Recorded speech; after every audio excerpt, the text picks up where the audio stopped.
Welcome to No Password Required, a monthly conversation that gives you an up-close and personal look at the world of cybersecurity. Hello and welcome to No Password Required, a podcast dedicated to exploring the minds and personalities that make up the field of cybersecurity. I'm your host, Ernie, and with me as always is Jack Clabby and Pablo Torres. Before we go any further, let's talk about who we have on the show with us today. On the podcast today, we're going to chat with Phillip Tarrant, the SOC Technical Manager at Compuquip Cybersecurity. Phillip is a natural problem solver who thrives on building things both with and without a keyboard, and he's passionate about welcoming people into the field of cybersecurity. Speaking of welcoming people, Jack, Pablo, how are you? Doing awesome. Doing all right. Doing excellent this morning.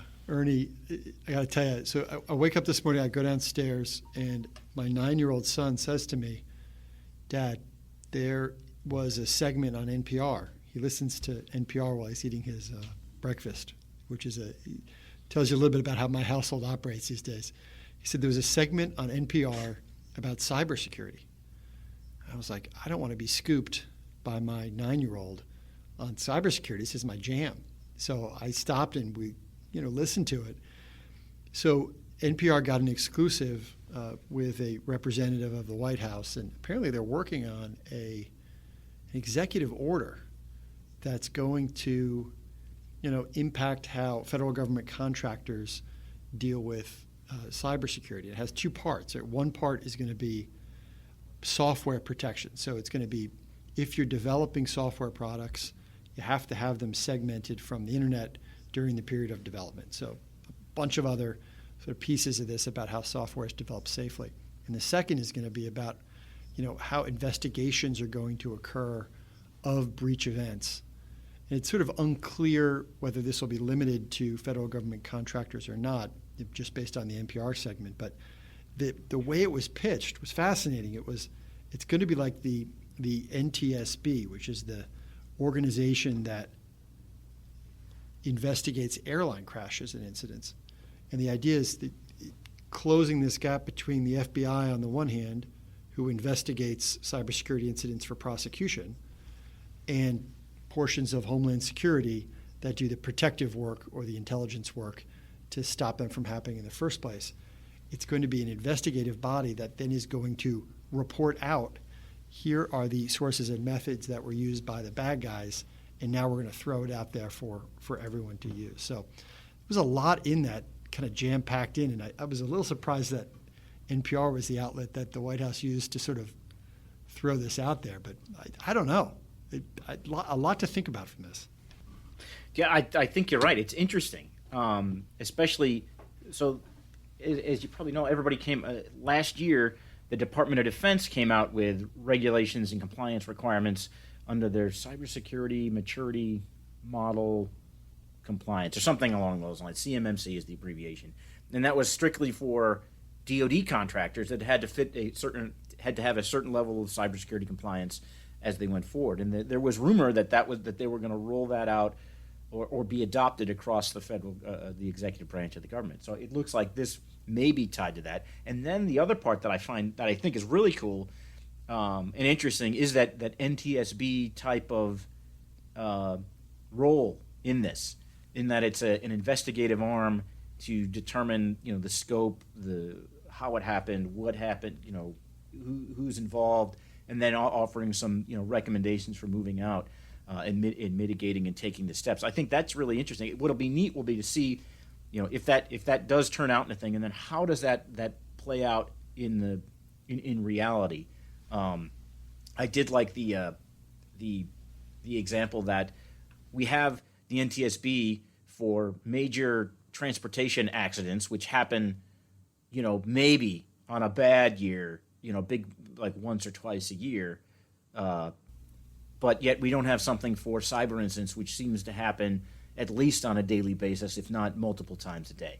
And so having something like this, I think it's a good idea to bring this, the whole, I'll call it the whole, I'm going to use cliche terms, the whole of government approach to this is how we can get better at doing this. And I think it also provides a good model that that people can understand how about this? That an average, it's a good comparison that non-cyber folks can understand. If you say the NTSB, they kind of get a night. Oh yeah, these are people that come and investigate, plane crashes. Yeah, well, who is this? The national the NCSB or whatever they're going to be called? They're going to investigate what happened at the cyber incident.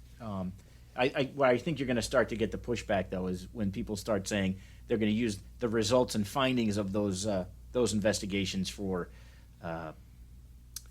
your world in the legal side of somebody's held responsible. I'm not sure my clients, after a breach event, they have enough reporting obligations. It's pretty amazing if you think about the wheel that applies to a private company that has to report. I mean, they have regulators now, they have AGs in some states, they have contract counterparties, vendors, customers. There's any number of reporting obligations. Additional folks poking around in the system's just going to add cost to this. And really what it does, I think, in the contracting standpoint is it might improve security to some degree, but it's going to squeeze out a lot of the sort of mom and pop players. So we saw this, I think, with FedRAMP, with the cloud computing standards that have the intent there to some degree, or a secondary intent was to create a standard that the industry was going to adopt outside of government contracting. I don't think it's really happened. Maybe it's too early to tell. Or maybe there are parallel ones that are developing. But I love the point of comparing it to the NTSB. Yes, we all know what it is from movies probably, but in real life, it just doesn't have enough touches on the ball. It's like, NASA sends a couple of rockets up to Mars every decade. It's like, calling the Coast Guard. Hey, we have this idea for the Coast Guard. It's going to be like NASA for rivers and onshore patrols, right? You're like, well, not really. It's an entirely different thing that is going to have a lot more responsibilities. And I don't know. I mean, Pablo, you're going to be having to spend some time with this new agency if they're going to be looking post-incident. But, what do you think about talking to a Fed who I guess doesn't have the ability to prosecute a client or a customer, but has the ability to ask for things from them? Referencing back, if I can circle back to the article, it's nobody's job to tell us what happened, and that's specifically referenced in there. How am I going to feel personally as a consultant who is currently working on a government project? I'm going to consciously manifest a Fed that can both speak business and tech, because it's difficult to get both. And it's normally more challenging to acquire the latter than the former. And I say that because of some interesting insights that the article proposes. And it says that realistically, when it comes to our national security agency, they aren't monitoring what's happening internally. What's happening is that we have foreign state actors, advanced persistent threats, that are going and getting creative with how they penetrate an organization within the United States. They're not attacking from abroad. They're going to go ahead and rent a space on the cloud via AWS, Amazon Web Services, and they're going to go ahead and execute code from an internal U.S. location to go and breach an internal U.S. target. And that's not going to get picked up on the NSA's radar because their focus and their scope is facing out, not inward. And then you go ahead and introduce the role of the FBI. The FBI isn't proactively looking for these type of attacks or these type of malicious actors. They're responding after the fact, and they're doing their due diligence to find out where it is that it came from. But are they disseminating the facts after with an after-action report? The debriefs themselves don't really articulate what it is that's happened within the cyber environment itself. And then, further to be said, it really puts a hindrance on our ability to adapt and pivot to provide a strong, secure infrastructure as a country, as a whole. So yeah, I think it's going to be interesting. And for our listeners, the NTSB is the National Transportation Safety Board. And they're inspecting plane wreckages, and they recover black boxes to see if the crash requires a systematic fix. A cyber NTSB would potentially paw through the code and the data logs to discover the root cause that permitted a successful cyber attack. There's a lot to be learned. And it's funny, it's like, I guess you could put an NTSB for anything. You think about it, right? If you're a manufacturing company, if you have a problem with a robot arm that breaks your manufacturing line, that could potentially be serviceable by other companies that run similar robots, right? So it doesn't have to be, it is something that they're sort of picking up. I guess the idea of cyber is that SolarWinds was so devastating. And that, I think, was the hack that's mentioned as the source for this. But SolarWinds was also, at least from the public reporting, incredibly sophisticated, persistent, long-term, potentially foreign funded, like just extraordinary.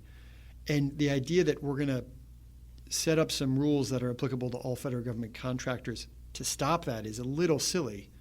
It doesn't match one-to-one, because whatever you mandate, if Russian operatives want to get in and they have money and they have 9 months, I mean, they're going to get in. Having maybe the idea of the NTSB is at least let's put some, let's get the story out if it's a story that is repeatable across other organizations. But my guess is that in 9 out of 10 applications in the real world, it's going to be a unique story to that company that allowed it to be hacked, and not something that's necessarily shareable.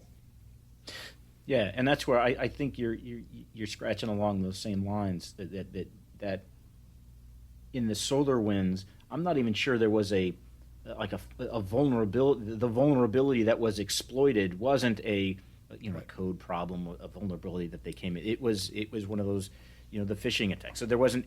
If we look at it from what this, are we gonna default to? It's going to turn out that the response to all this is pilot error, right? Is that what it's going to end up being for all of these? And which okay, is that so? Now we're further beating the drum that yes, we know that people are going to be involved and they're going to make mistakes, and how do you mitigate that? But I think we already know that. That said, I do think there's, especially in the SolarWinds is the example, and there's going to be tomes and tomes of data and stories written about this one out into the future. We may never actually see the actual happening. That'll lead us to figure out kind of what happened. But then there's also side of it with the, what's going to be the cut line? When does this organization come parachute in, and to do it? Does Oldmar make the cut? Does the Oldmar water treatment plant make the cut of something that's happening? Does the Escambia County ransomware, does that make the cut? I think it's interesting. There's more to be learned about it. I do know that the people that are, I'd like to think of it, that people that have their hands on the rudder have a pretty steady hand anyway. I'd like to think again, but no, that's right. It's a sober group who are thinking of this, and I think it comes from the right place. You just wonder about latching on costs to something that's already costly. You have to think about what the benefit's going to be to that. Yeah, and that same type of you mentioned the mom and pop vice, the big, if you're an aviation manufacturer, you've got a lot of safety things you're already figuring. There's not a lot. Or if how about this? And if your airplane falls into if you're the quote mom and pop aviation folks, your airplane's classified as experimental, which makes you fall outside a lot of those regulations. So where's the cut line of experimental in the people working with the government? Because you're going to get there's how many thousands of 2 and 3 person shops are working for our government contractors. There's a lot of them that are whether they're suppliers, they provide limited services. I mean, and now all of a sudden they've got to become compliant. They're coming from a good place. I think the government is, because we got to get somewhere. But in typical, it's going to be the devil's in the details in the implementation, and that's not going to be it's going to put a hurting on a lot of people, especially a lot of people that are coming out of a COVID slowdown. Had a little. I thought it was going to get better in 21. Yeah, right. Here, hold my beer. I think that's another thing we've seen too. For a year and a bit ago, when everyone went into work from home mode, the security conversation was about remote work and remote login and not printing things through your personal email. But now we have people returning back to work who are disciplined for remote work, but they forget about the stuff that, all my code is really good, but SolarWinds can still get in if there are human agents trying to get in. Well, all the remote work security in the world doesn't matter if now you're back in the office and people forget to, do the Control L before they leave for the day, or if they forget about tailgaters who go through a secure checkpoint.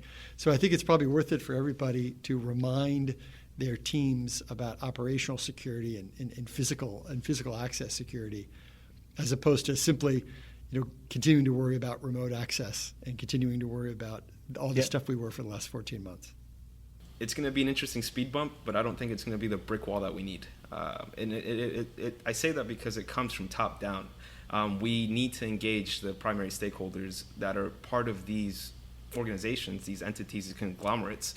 We have to get them engaged to know that, hey, the bottom line isn't always about making a profitable margin. It's more or less creating a model that's going to be sustainable long term, that's going to allow you to develop a product that's going to be useful to the consumer, to where the consumer can get good use but also safety. It doesn't always have to be convenience, and I think tweaking that and sharing that lesson is really going to help the implementation and integration of this whole initiative. Because at the current moment, we can give someone a rule book, but does that mean that person's going to follow that rule book? I don't think everyone colors them within the lines.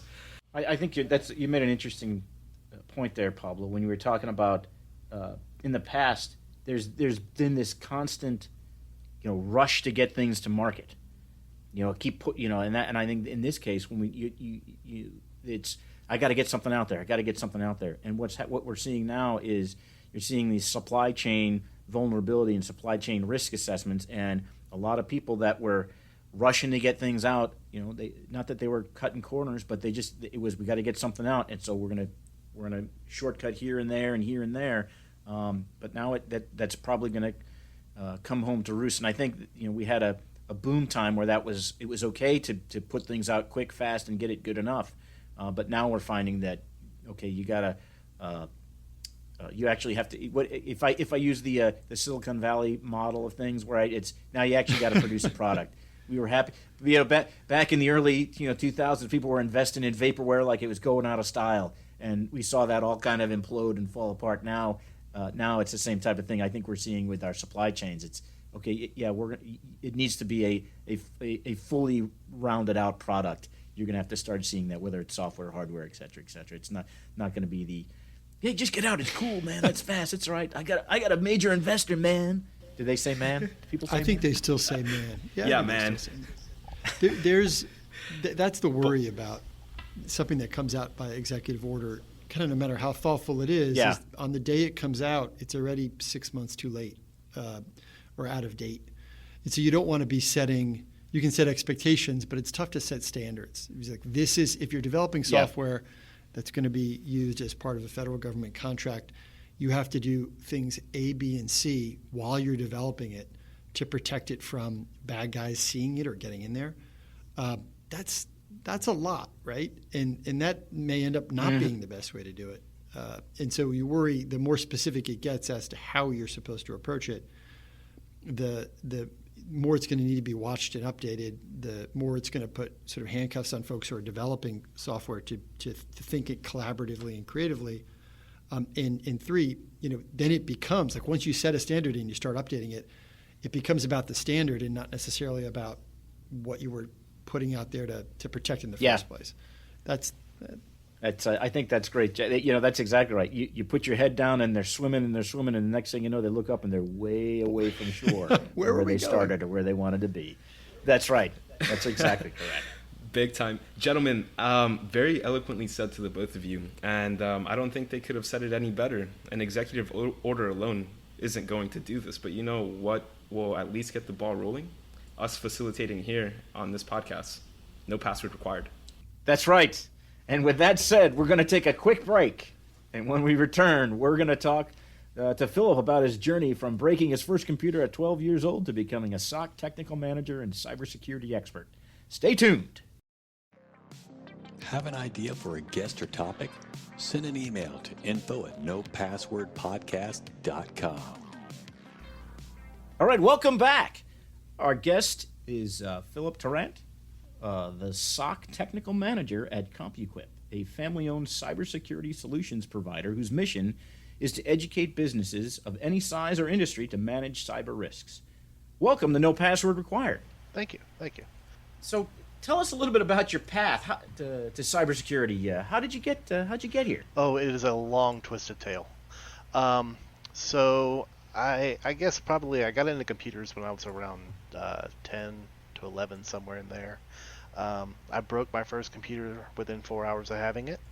I deleted DOS. I had this book that said DOS for Dummies, which obviously I qualified, and looked and was like, oh, well, sure, we can delete things. What's this auto-exec bat thing? Oh, we don't need that. Let's get rid of that. HiMem.sys?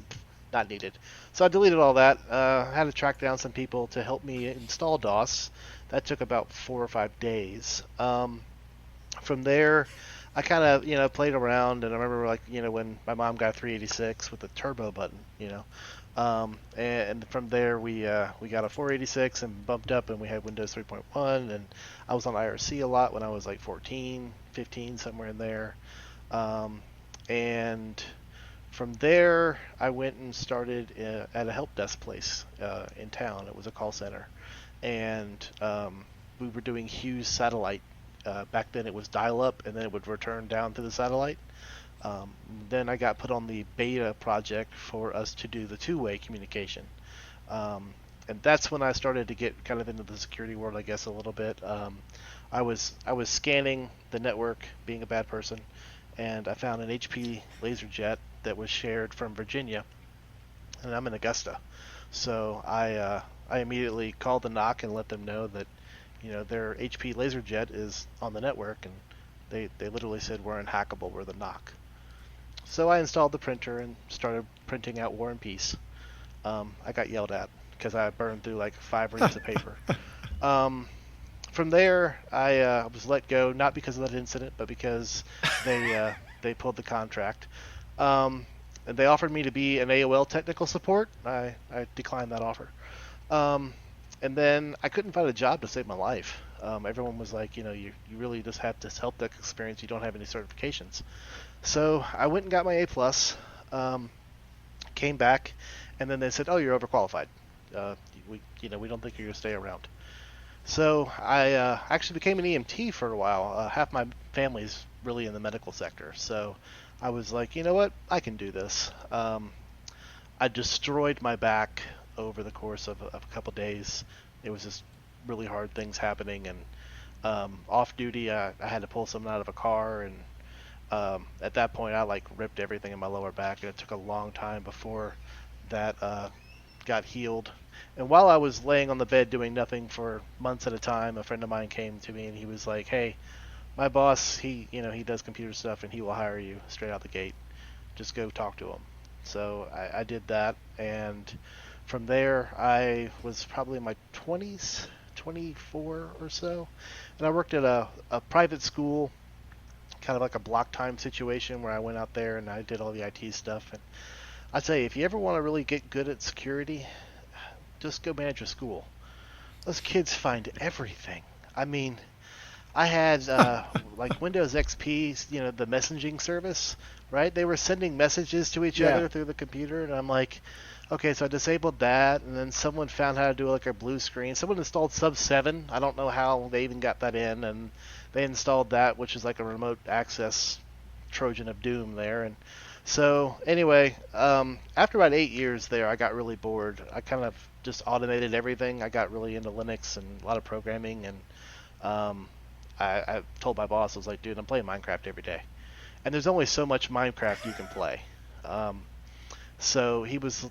That's actually good to hear. That's good to hear that there's only there is. so much. I haven't found it yet, but I'm getting close. I was going to say, because my kids will be then, they'll be good on that at least. Okay, so there is an end to supposedly. this. I got it. So anyway, so I got my college degree because I was one of those people that didn't go to college. I thought it was a waste of time. So I got a college degree, and from there I worked at the National Wild Turkey Federation, which is not a government job. You would think with the name that it was, and I was very disappointed to find out it's a nonprofit, which means they could not pay me near what I was worth. But it was really kind of fun. The guy, my director, Greg, he was awesome. He when I first came into the interview, he shows me the server room, and he's like, as soon as we walk in, he's like, "I'm embarrassed by this. Don't look behind the rack." So I go and look, and there's like a spaghetti monster of doom, and so we were outsourcing like everything. We were paying over like $2,000 in hosting fees to this company who owned all the code for our software, for our website stuff, and I was like, we can do this, dude. Like we've got the people. So we built like a web team and put things on the internet, and the minute you do that, of course, nefarious people start knocking at the door. I got back into security.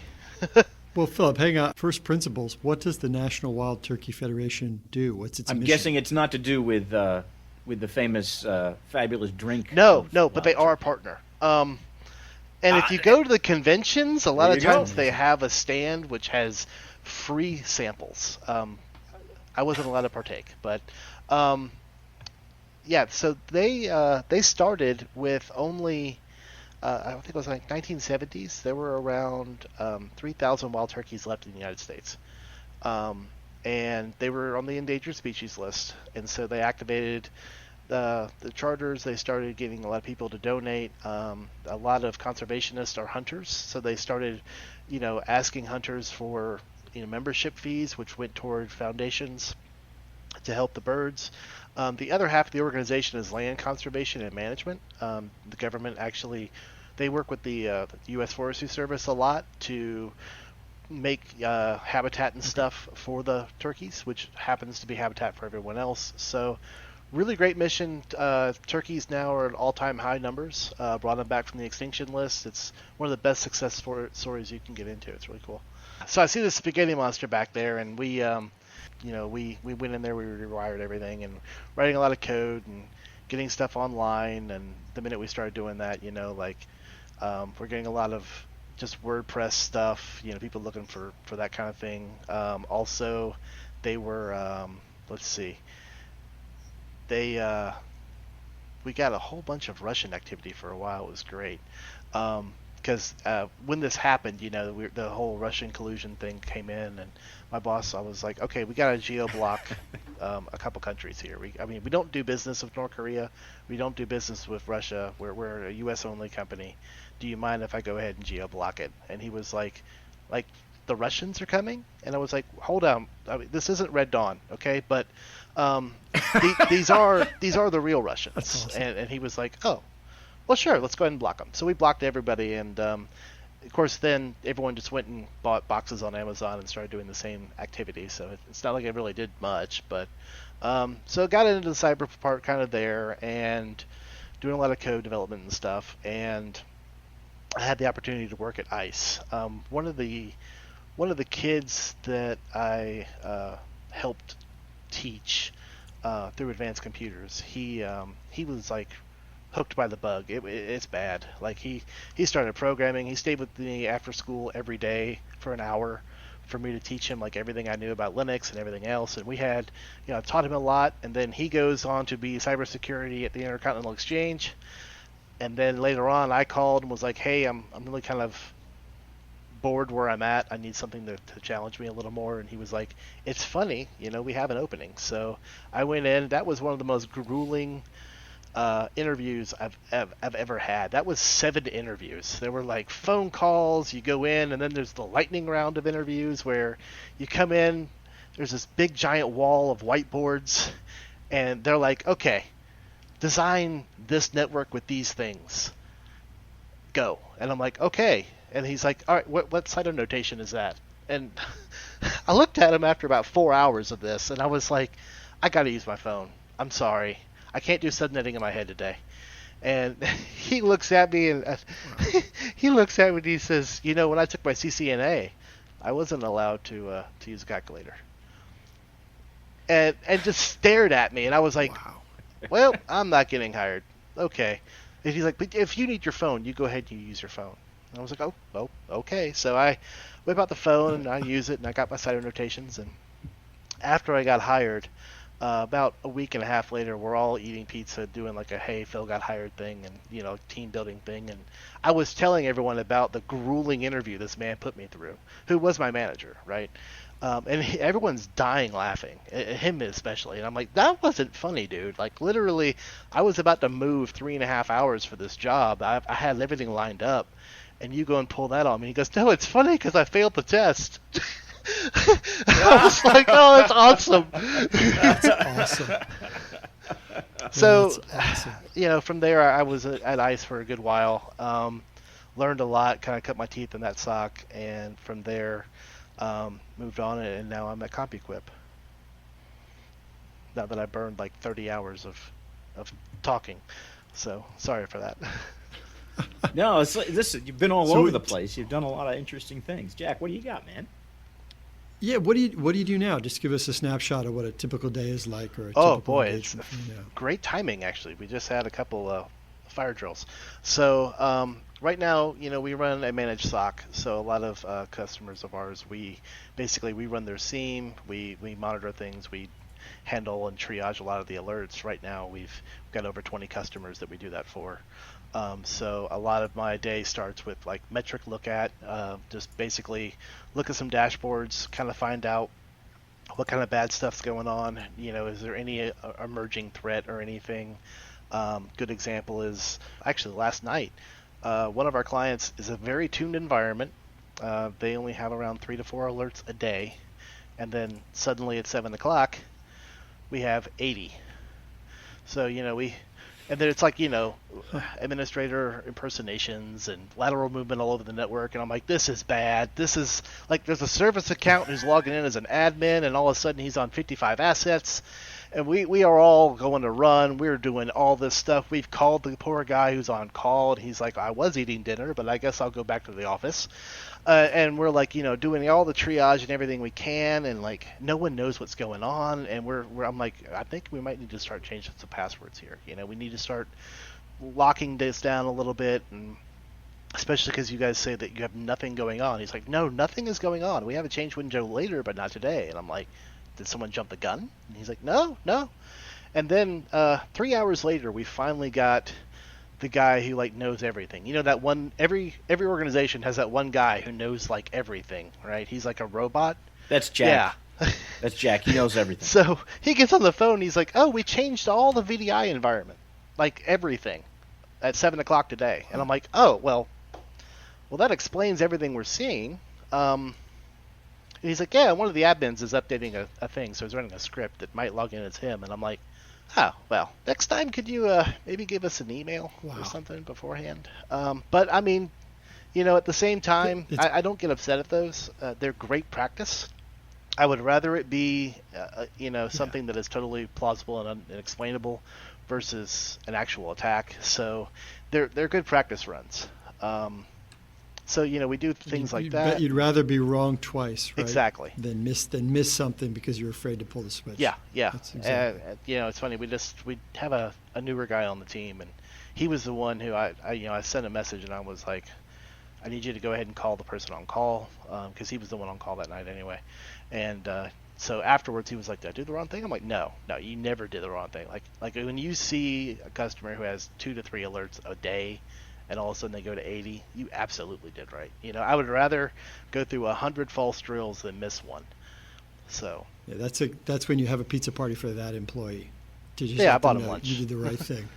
yeah, exactly. Buy him lunch. You say good job. Everything's great. Yeah, so along those lines, have you ever encountered something? I mean, I think that's an excellent. That's the right practice, right? You want. You ever run into a place where you do that and somebody gets, and you the corporate culture is that you screwed up, we're going to jump all over you, and you get it wrong, because that seems to me that's the worst of everything. You want your security team to phone you in the middle of the night, regardless of what it is. Not be afraid to phone. I can honestly say I've not had that happen, which is Yeah. good. And most people, they understand the way we frame everything is we're a partnership. We are their SIEM and everything, and we're kind of the experts, but they have their security team too, right? So, and they know their environment way better than we will. Eventually, over time, yes, we get to where we really learn it and we know everything about it. We have lots of documentation on normal things and whatnot. But I've yet to have someone, how dare you call me? I was in the middle. Who are you, sir, to call You me? wounded me deeply. So no, luckily I've not had any of that. What is it? So if you spend a lot of time in a SOC or somewhere where you can get a call from someone in a SOC, what do you do to relax? What do you do outside of the office? I'm moving to Tennessee. I have a large amount of acreage there. There is fiber optic to my house. It's like literally right outside. It's 1 gig fiber. But when I want to truly relax, I just unplug. Nice. Right? I turn off I don't turn off the computer, but I turn off my monitors, walk away, and just go spend time with my family. Sometimes my dad and I will go shooting. Sometimes we'll go play disc golf. I'm really big into frisbee golf. As much as we hate using that term, that's probably the best way to describe it. So just do things away from the machine. My eyes get burned in enough with these screens, so it's good to get out and do stuff. We heard that you like to build things too, not just on computer side, but also sort of larger pieces of, grills and whatnot. What are some projects that you've worked on that are kind of cool? So, with that, when I was working at that school, during the summer, I would go there for a couple hours, and then on the way back, there was this metal shop, and they used to redo construction equipment, big earth movers and backhoes and stuff like that. And a friend of mine worked there. He's also a computer guy, and he was like, "You need to come out here because it's really cool stuff. Like, we're working on a Howitzer today." I'm sorry. How did we go from a bulldozer to a Howitzer? And he's like, "I have my whole arm. It's in this Howitzer." And I was like, "You're kidding me." And he says, "No, we got it from Fort Gordon. They gave it to us. Our job is to demilitarize it. We have to take the firing pin out. We have to pull the barrel full of lead. We have to do all these things and weld all the things shut so that nothing moves. We're going to spray paint it, OD green, and then they're going to put it in this town called Grovetown, right in one of their veteran memorial spots." And I was like, "So you're working on a Howitzer?" And he's like, "And that's just the tip of the iceberg. You should come out." So I come out, and mainly it was a lot of working on things that are not Howitzers.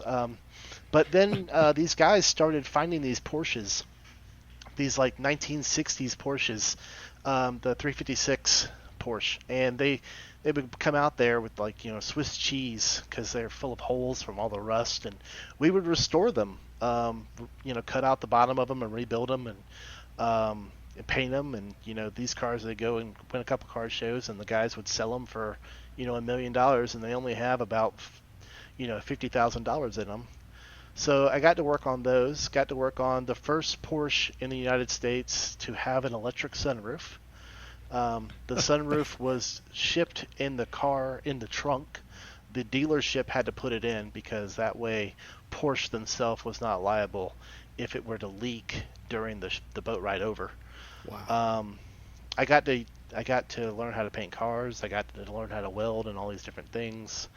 That was really fun. It was great and satisfying to work with your hands, because if I look at someone and say, I rebuilt the TCP/IP stack of a Windows server, they have no idea what I did. But if I hand them a hunk of metal or a grill or something, I'm like, I made that. Unga bunga, I made that, and Wow. anyone... Or you come screeching into the parking lot. Right. Well, I don't have a Porsche, but yeah, I mean, I built that. it's like, yeah, I mean, now it's funny. Like I repainted I had a Miata, and I had, I souped it up and all that stuff. And one of the guys who owned the Porsches, they bought the wrong paint color, so they just wrote it off. And they were like, "Well, wrong paint color," and I was like, "I need a paint job." Wow. Right. So the guy was like, "Well, you need to learn how to paint cars. Might as well learn on yours." So 3 weeks later, I have a $10,000 paint job because it had real metal silver flake in it. Like, there were little bits of silver in this paint, and it was gorgeous. And the guy came, and he's like, "Is that my paint?" And I was like, "No, absolutely not. Not your paint at all." I was like, "That's a whole Not different even color." close. And he Not was even like, "That's close. not a different color." That's right. So I parked my Miata next to his Porsche, and they were completely different colors. But that's how much the color was off. It was not off a whole lot from a distance, but if you got it right next to the other one, you could tell. It's the silver flakes in there that make it radar Right, well- reflective. It's like stealth technology. Little pieces of carbon fiber too. It'd be great. That's And I right. put stickers on it, which automatically gave it, more horsepower and it's faster. Conventional wisdom is if someone asks you what kind of Porsche you should get, the answer is a Miata and an F-150. Yes.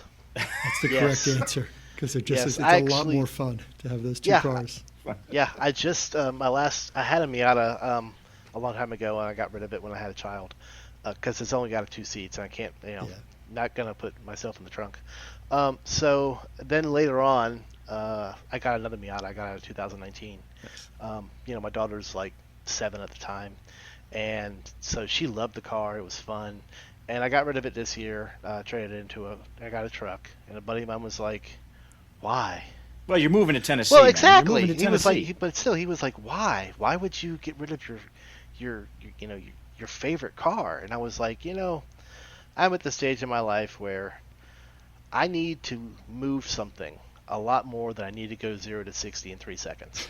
I don't need to go fast anymore. I just need to be able to go pick up something like, more than 1 bag of groceries, because that's about all you can fit in a Miata.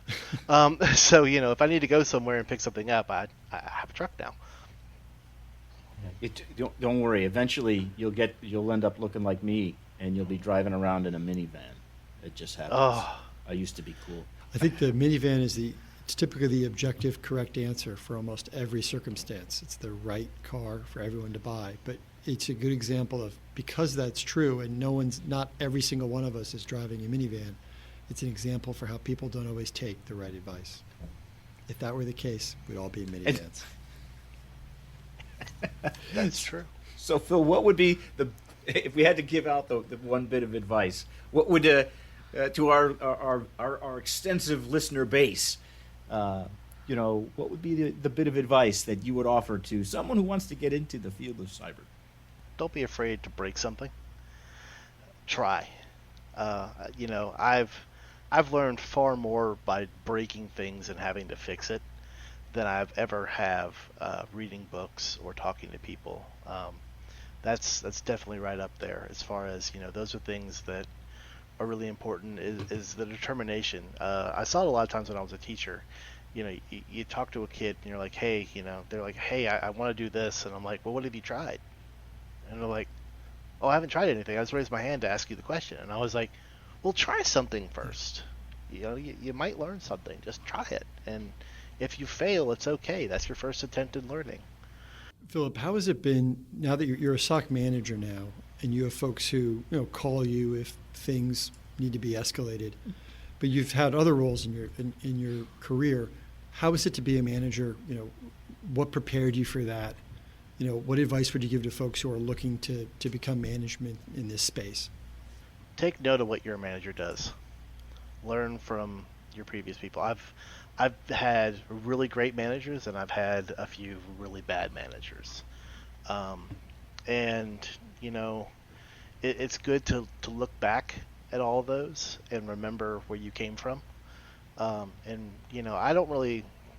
am a manager, yes, but I don't consider myself that. I imagine myself as one of the guys or gals. We're all part of the group. We're all here for the same objective. I kind of manage everyone as though they are a peer, because I don't feel that, while I may have gotten some more knowledge about one thing, they might know something that I don't. Everyone has different experiences and gets further in life different ways, and everyone has a different point of view. So, I typically try to listen and watch, and just kind of, like I said, everyone's kind of a peer. And look and learn and remember what great managers did, and look at what bad managers did, and go, okay, I'm going to try not to do that. So imagine you've seen a lot of things come across your desk in the days. What are some of either the least or sort of maybe most impressive phishing emails that you've come across? So we had one at ICE that was amazing. There were probably at the time, there were like 35, 40 people in the SOC.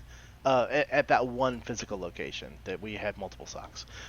But this one comes through, and it was crafted so well because it was written like a normal reply chain is. Like they went back and did all the indentions and everything all the way down, and basically had this whole fake conversation with like the head of HR about bringing this unique marketing opportunity to where we could all, because we were people of ICE, we could go to this special marketplace to get discounts on things. And it was so good that half the SOC was arguing over the fact that it was legit. And Jerry, who is the CISO over there, he's a genius, by the way. He truly is. That man is a robot. I don't know how he does what he does, but he is awesome. He comes in from lunch, and he's like, so what do we think about this phishing email? It's pretty good. And I was like, so are you team fish or are you team legit? And he was like, why don't we just call the HR person? Yes. And everyone's like, well, now you're taking the fun out of it. I mean, that's, that was probably one of the best ones. That's awesome. One of the worst ones I've seen. I mean, I gotta hand it to him for creativity. It wasn't. I don't even know if it qualifies as a fish. Somebody sent a $1 trillion mark from the Bank of Kenya to an office, and then asked if they could set up a wire transfer to withdraw their money. They were hoping that we were going to deposit this. By the way, it looks like it was made out of tinfoil and saran wrap, right? This $1 trillion denotation from the bank of Kenya, and we're going to immediately create an account for them. And then how do we transfer this money out? It's like, wait a minute now. Come on. Seriously. Go big or go home. I like right? it. I guess maybe, I mean, like I said, it's just, I mean, the gumption is well worth it. Shoot your shot, right? That's exactly. That's it. Exactly. What just to wrap things up in terms of what you do, we've talked about the SOC, we've talked a little bit about the MSSP sides, but can you just kind of summarize for us what managed security services are? Like, what is that as a service? What is that as a career? What is managed security services, and why should somebody who's maybe not involved in this field care about it? So it's one of those situations where we offer a wide array of services. We offer pen testing, we offer vulnerability management, we offer the SOC side, we do all of those things. If you're in cyber and you want to get into it, I'll explain why you probably want to. And I say this in every interview I get, because people ask me, like, why should I? What are some of the cool things about your company? We manage over 20 different environments. Completely different environments. You will never get the exposure to different environments than you will working from MSSP. We've seen pretty much everything. I've seen people who, when they onboarded, they had 2,000 accounts that never expire on passwords. Ooh. And I've had some that were so hardened you had to jump through like 5 different jump boxes just to get into something, and everything in between. So it's really cool to look at it from that perspective. As far as like why you would want to hire us kind of thing, I go back to Greg Warner, who was my director at the National Networking Federation. He was really big. He was like, let's get a pen test going. I want to do a pen test, and I was like, dude, I can do this. Yeah. And he looks at me and he said one of the most genius things. He was like, but you don't know what you don't know. And I was like, okay. And he's like, let's hire someone who, like, they do this for a living. That's all they think about, and they probably will do a better job. And he was right. Do you have a feeling now on turkeys? I mean, do you still eat turkeys, having worked there? I do. It's funny. I actually have pet chickens. I have about 30 chickens right now. I can't have any roosters until I move to Tennessee because we already know what happens with dogs, right? Yeah. They don't like dogs barking. They definitely won't like roosters and whatnot. But I'm okay with it because they're not my chickens. They're not my turkeys. I'm okay with that. It's totally fine because they're not mine. And it's conservation and it's management as well, right? Yeah, that's part definitely. Of it. Well, thank you so much, Philip. After a short break, we're going to return with Ernie's lifestyle polygraph. Stay with us. You are listening to the No Password Required podcast. We cover cybersecurity and a lot of other stuff. All right, welcome back. Philip, are you ready for the lifestyle polygraph? I am ready for the lifestyle polygraph. Yes, and for those that don't know what the lifestyle polygraph is, it's a series of questions, 5 questions, designed to probe the inner depths and inner workings of your mind, sir, so that we can get a better understanding of who you are. And some of these may or may not be related to cybersecurity. So here we go. The first one, we've already determined that you are an animal lover. You enjoy animals. You have chickens, no roosters, but you also have dogs. So, as an animal lover, which you have both here, which would make a better cybersecurity professional? A chicken or a dog? A chicken or a dog? Man, that's difficult. I'm not going to lie, that's hard. Chickens are very curious creatures. They're kind of like cats with wings. They go around, they look at everything. They're really kind of cautious at first, but then they like slowly come into something. Dogs, on the other hand, I've got a couple of really smart dogs who are just geniuses. But at the end of the day, I'm going to have to go with the chicken. The chicken? And I say that because I've seen like videos of a chicken take out a hawk who was protecting its young. So, I mean, and dogs are ferocious when they want to be, don't get me wrong, but I mean, you go from Siberian wolf to Chihuahua. Nothing against Chihuahuas per se, other than I think that, their skin's a little too tight. That's why the eyes are bulging. But it's got to go with the chicken. No, chickens also, the things that come out of a chicken's body you can eat. Yes. That's not the case for a dog. Not mine, anyway. We have a great dog. We welcomed a pandemic dog, and she is a great guard dog, and she'll bark when there's someone or something outside the house. The problem is she also barks when there's no one outside the house. So you can't tell the distinction between the two things.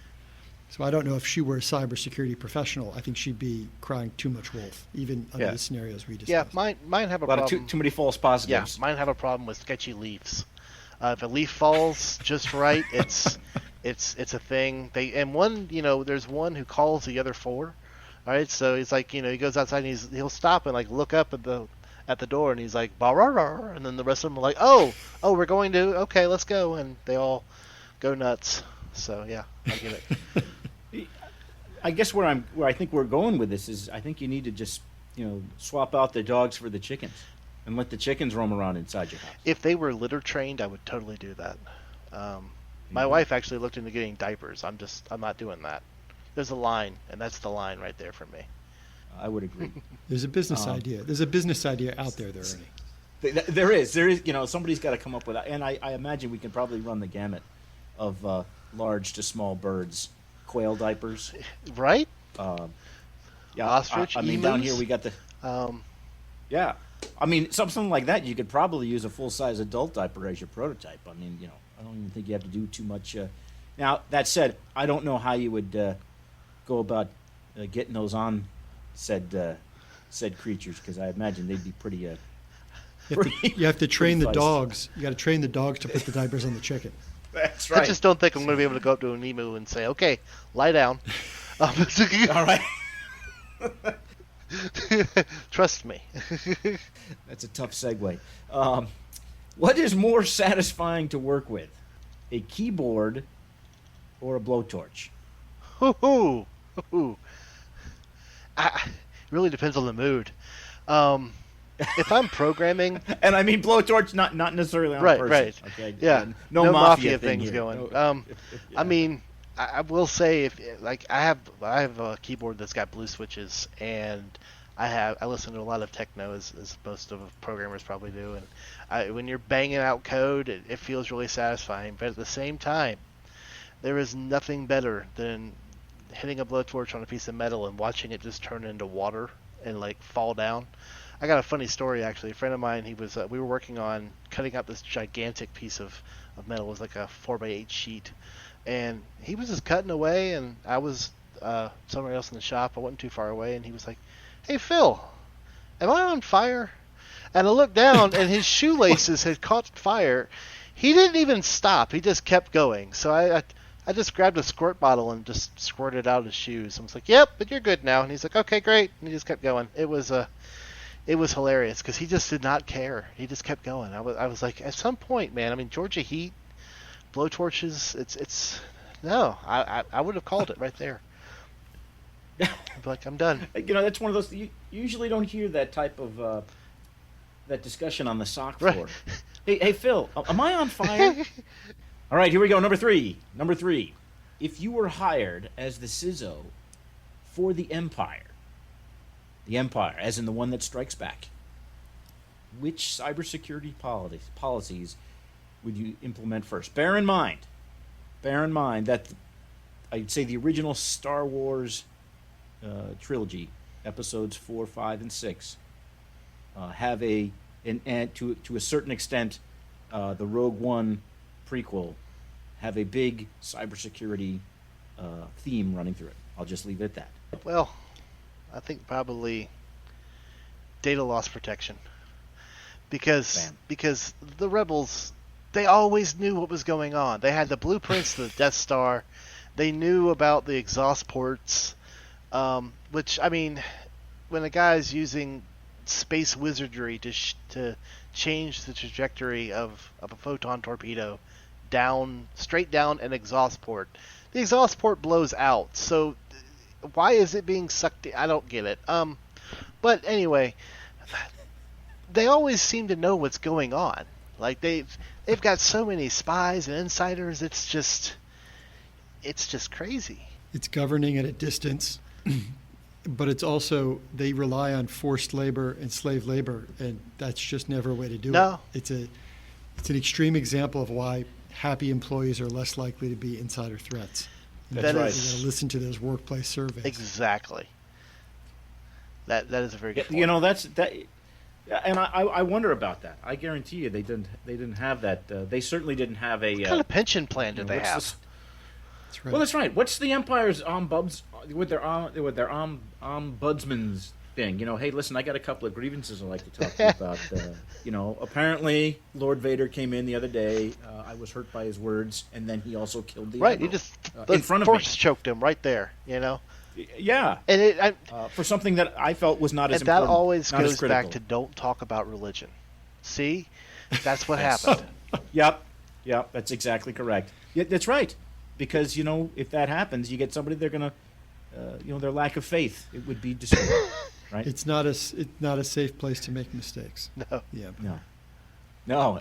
Like we talked about before. Yeah, you wouldn't want that, because if you want to get into the field of cybersecurity, you want a place to, challenge yourself. Go ahead. You can't be afraid to break things. Not in the Empire, baby. Well, in this case, you're talking about breaking something the size of a moon. Yes, but that's no moon. That's no moon. Here we go. Number 4. You've described negotiation as one of your key strengths. Have you ever seen a negotiation in a movie and said they're doing that all wrong? Well, normally because they negotiate. A lot of times those movies are like, hey, if you give me like a good example is, hey, you give me a Bitcoin, I promise I'll give you 3. Or I have all your data. If you give me $500,000, then I guarantee that I'll give this back. My family's got a lot of military history. My grandfather taught me something when I was really young. This is going to sound horrible at first, but let me explain the whole thing. So he was like, if you ever get taken hostage, you need to just become dead weight and fall. And I was like, okay, why? I mean, don't I want to fight back? He's like, no. If you become dead weight, the guy's already got one hand taken up by the gun.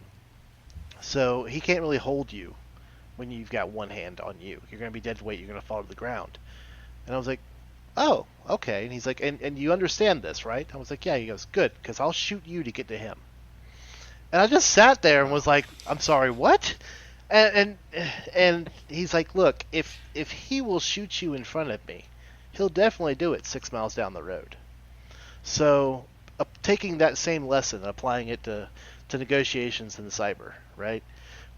When you're talking about that kind of stuff, a lot of times, if you negotiate, you're showing weakness. There have been times, don't get me wrong, there's been many a times where, you do pay the ransomware people, and honor amongst thieves or whatever, they'll actually give you the keys back, and you can decrypt your data, and you move on with life. But they're going to come back. All you're doing is encouraging it. You're simply feeding the bears. So with that, on the security side, definitely. Now, as far as like negotiations with vendors and stuff, be nice to your vendors. I've seen people who are just flat out horrible with a vendor, who, like, I'm not kidding you, made one vendor cry and they quit that day.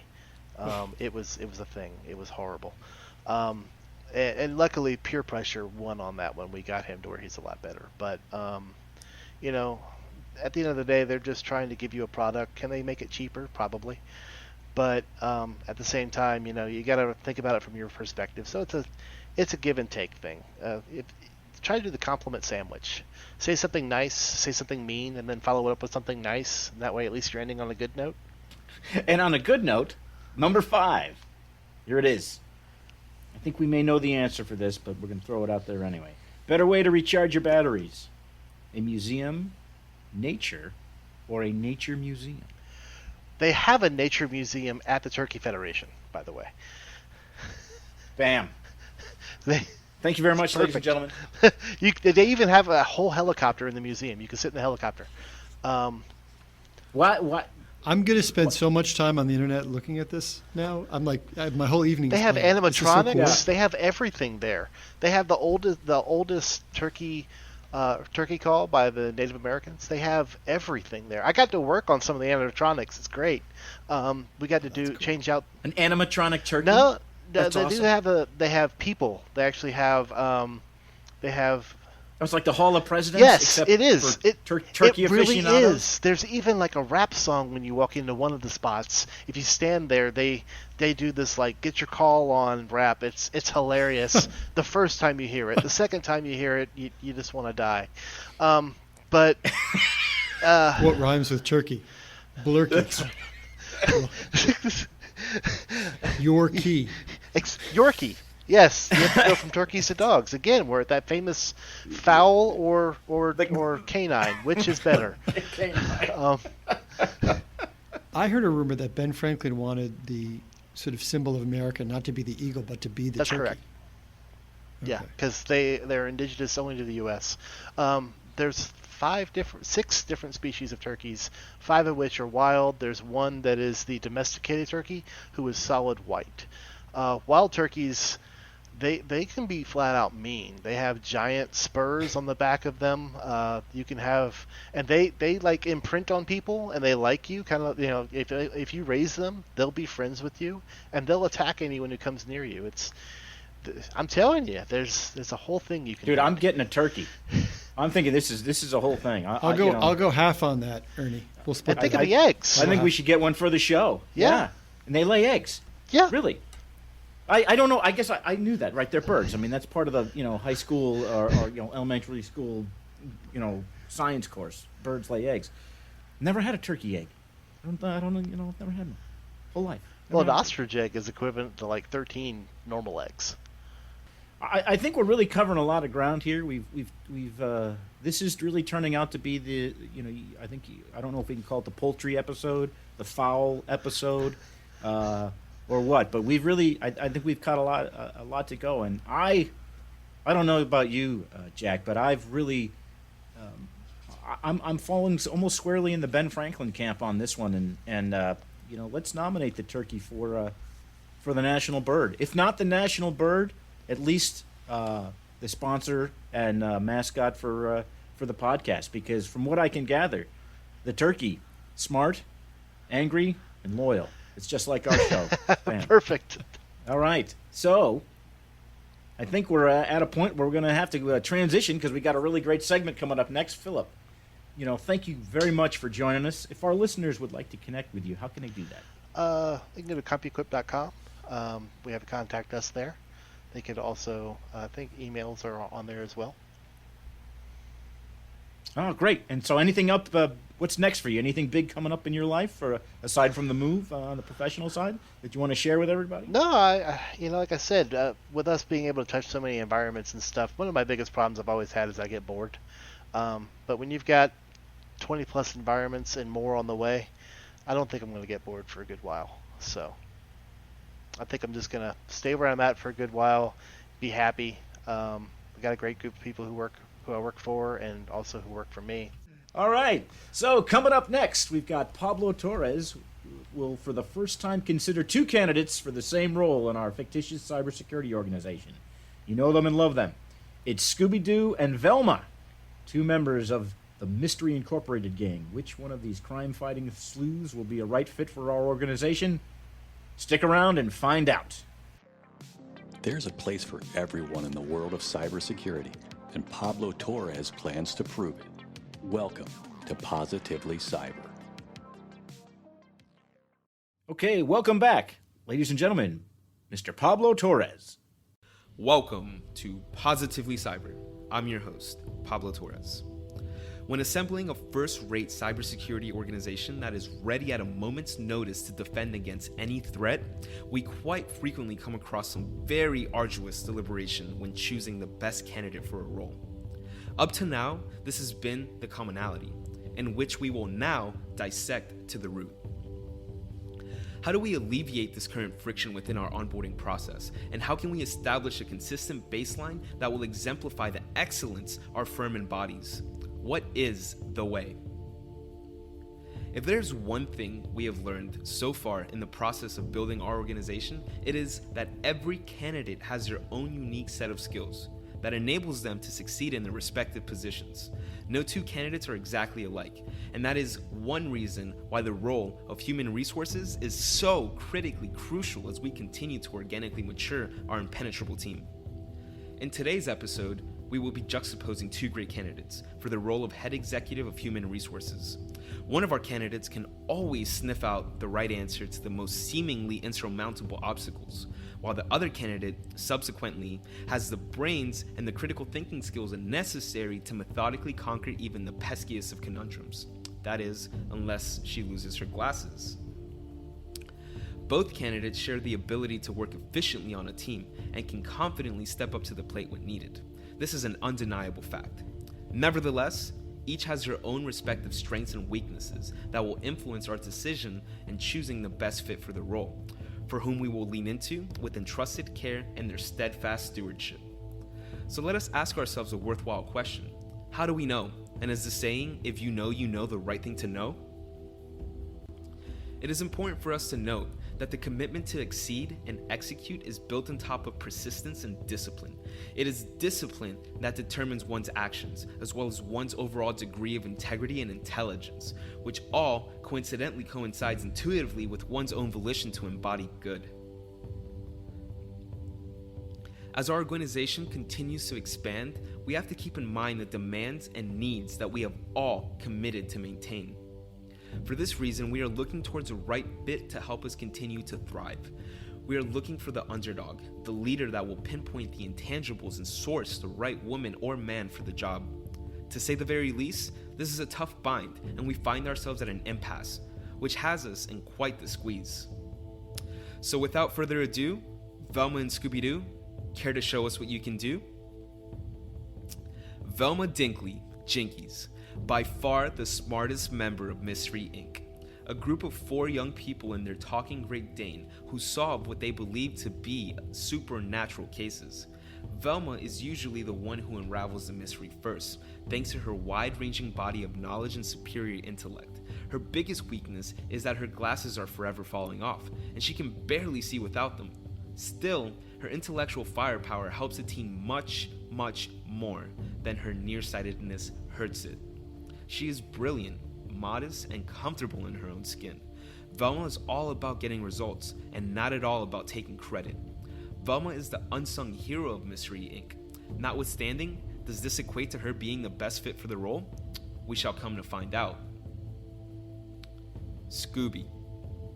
Our heroes do not always come in the most desired or expected shapes, sizes, or breeds. Nevertheless, Heart and overall conviction are truly desirable characteristics of a refined, well-poised, humble leader to drive our organization in the right direction. When looking into the attributes of Scooby-Doo, he offers what we can call the intrinsic value added. Scooby is inherently loyal, and his courage does often force him to take a more heroic stand. Scooby-Doo, a lot like his partner in crime, Shaggy, are several degrees of the same entity. They share several personality traits, mostly being cowardly and perpetually hungry. However, is cowardliness and perpetual hunger a bad thing? Does this at all discount the merit that Scooby-Doo brings to the table? No. If anything, this brings him even closer to the core of what we represent. Nothing in life is ever perfect. However, we can most certainly find perfection in all of life's many imperfections. In the same way, the Mystery Inc. Incorporated series rescued the Scooby Empire from the shadowy depths of a 13 Ghosts of Scooby-Doo disaster. Our four-legged champion will join our agency and be the hero for our team that he has always been within the Mystery Incorporated gang, especially when the gang was in trouble. Scooby, for this reason and your ability to take the shape of a lamppost, flower pot, as well as a park bench, we choose you. One door may be closing with Mystery Inc. However, one door is beginning to open here with us in your new home. Take this kindly, Scooby, and please take it to heart. Focus on what it is that you really want to achieve. Success depends on your attitude, your way of thinking, taking affirmative action, and taking responsibility for the outcomes in your life. Have the desire and intention. Make the decision to take action, then do it. Take a leap of faith and trust that your inner guidance system will lead you in the right direction. Success is dependent on doing the right thing at the right time. It calls for you to concentrate on what truly matters. As we've seen, Scooby-Doo in countless episodes such as Jeepers, It Is a Creeper, and the Haunted House Hang-Up, the hard work and effort you put towards following your nose and living your life according to your personal truths will fully align you with your mission to be a people leader. With this, you will reap an abundance of Scooby snacks and plenty to maintain and sustain you as you continue along your path. Working persistently and passionately towards your highest goals and aspirations will see you achieving personal fulfillment and success on all levels. It is up to you to do the work needed to achieve our goal on perpetually raising the standard. Therefore, set your goals, make your plan, and persist in the direction of your desires. Have faith in yourself and your abilities to live up to your full potential. Scooby-Dooby-Doo! Ladies and gentlemen, with that zoinks, that was Pablo Torres. So we're going with Scooby-Doo as the head of HR. You know, I'm liking that because if there's one thing that I know from Scooby-Doo is that he's always able to ferret out the real truth, even though that real perpetrator is disguised. So being able to probe the inner depths of that individual during the onboarding or hiring process will be able to unmask Mr. Carruthers as the, and I want to say it's always been Mr. Carruthers, to quote the Marvel, it's been Agatha all along. It's always Mr. Carruthers, who sets up that. Are we talking that he's going to set up that, he's going to bring to life that ghost story about the haunted mansion to keep people away so that he could collect on the insurance? Are we going to be able to figure? Is Scooby going to be able to ferret that out in the interview? I hope so. With him joining our fictitious organization, he's definitely dipping into our fictitious budget, and we're certainly allocating a good chunk towards him and his Scooby snacks. So I really hope he brings it, and everything that he's bringing to the table is more than enough for us to be happy with as we continue to grow. Yeah, I don't know what the market rate for Scooby snacks is. I hope they're not tied to Bitcoin. You like that? I tied that. Yeah, bring these two together, right? Cryptocurrency and Scooby snacks. They're completely unrelated. It says here in the show notes that tell us about the original creation of Scooby-Doo design and how it relates to his character overall. Great So, question. Yeah. That's some deep thinking. I want to say that that was one of our co-producers, Serena Gandy's idea. What do you got, Pablo? Probe that. It was interesting. Digging through information on Scooby-Doo on the interwebs was quite fascinating. It was a really interesting learning experience that turned into quite amazing learning experience. And I say this because Scooby represents the complete opposite of what one would consider the proverbial version of perfection. And for me, learning this, the creator, Takamoto, he went ahead and spoke to world-renowned breeders and asked them what are the most desirable characteristics of a show class dog, a breed.